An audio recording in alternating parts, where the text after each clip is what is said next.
आता खरं तर मोहम्मद पैगंबरांबद्दल जे रामगिरी महाराजांनी जे वक्तव्य केलं त्याचं एकनाथ शिंदेनी समर्थन केलेलं आहे. काय आपण सांगायचं आहे, समर्थन योग्य आहे अयोग्य आहे? मला असं वाटतं रामगिरी महाराजांनीच खुलासा केलेला आहे. संतांनी खऱ्या अर्थानं सर्व धर्म जोडण्याचं काम करायची आवश्यकता आहे. आता मला वाटतं मी सकाळी या विषयावर बोललेलो आहे. समर्थन करत असताना जाती धर्मात आपल्याला भेदभाव करायचा का, धर्मात भांडणं लावायचं का, हा महाराष्ट्र गुन्ह्या गोविंदानं नांदू द्यायचा.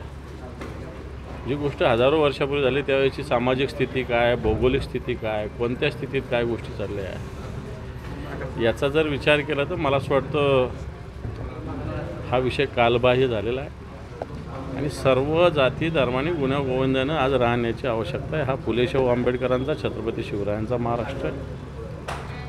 असं काढायला गेलं प्रत्येकाचं तर खूप निघतं प्रत्येकाचं. मला वाटतं त्याच्यात जुनं इतिहास खोदत बसू नये. एखाद्या वक्तव्यानं राज्यात वाद होण्याची शक्यता असताना, दोन समाजामध्ये मतभेद होण्याची शक्यता असताना, संतप्त वातावरण असताना त्याच राज्याचे मुख्यमंत्री अशा पद्धतीचं समर्थन, राज्याच्या मुख्यमंत्र्यांना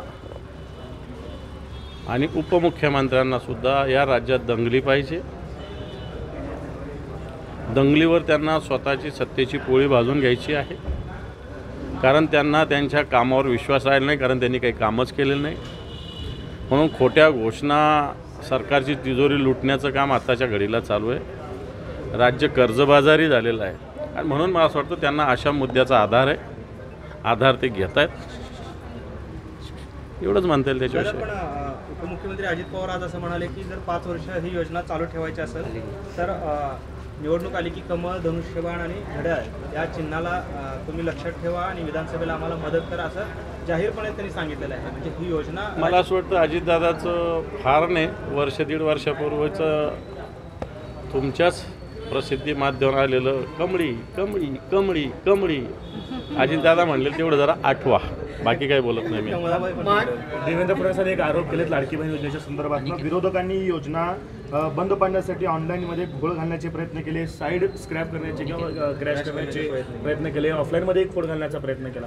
विरोधकांनी खरंच असं केलं? मला असं वाटतं हे धंदे त्यांना चांगले जमतात, आम्हाला हे धंदे जमत नाही. आम्ही काही कपटनीती करणारे लोक नाही, अनाजी पंतांच्या अवलादीचे लोक नाही. आम्ही छत्रपती शिवरायांच्या अवलादीचे लोक आहोत, मर्दानगीनं लढणारे लोक आहोत.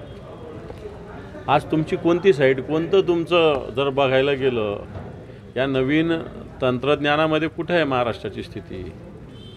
आज जर साधं एखाद्या योजनेचं साईट उघडली तर 15 मिनटात ती एकदम फुल चालते.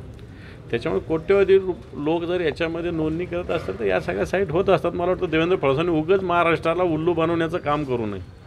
साध्या आता लहान मुलालाही कळतं की लाईन का बिझी राहतात, कोणत्या वेळेला राहतात, कोणत्या वेळी केलं पाहिजे. मला वाटतं साध्या मुलालाही कळतं.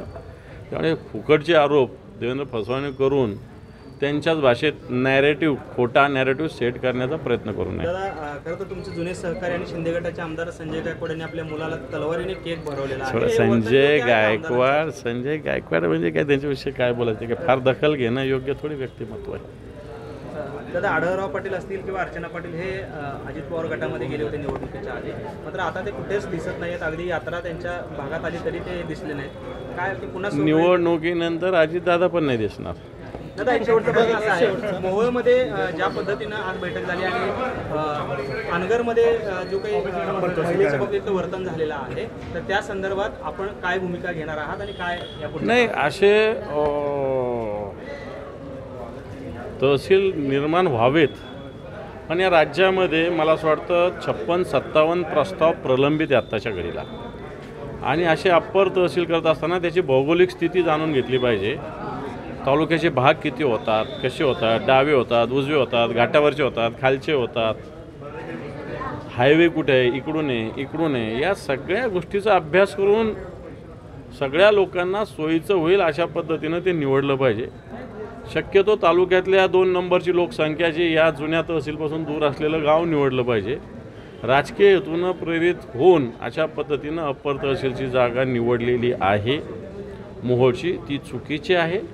तिला कशा पद्धतीनं सरकारला जबाब विचारायचा तो आम्ही निश्चित विचारू. महिलेला शेतात येऊ दिलं जात नाही असं देखील एक तक्रार आपल्याकडे आलेली आहे आणि आपण आलेली आहे.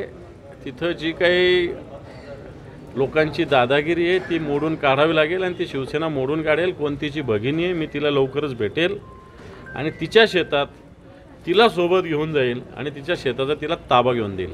महायुती सरकारला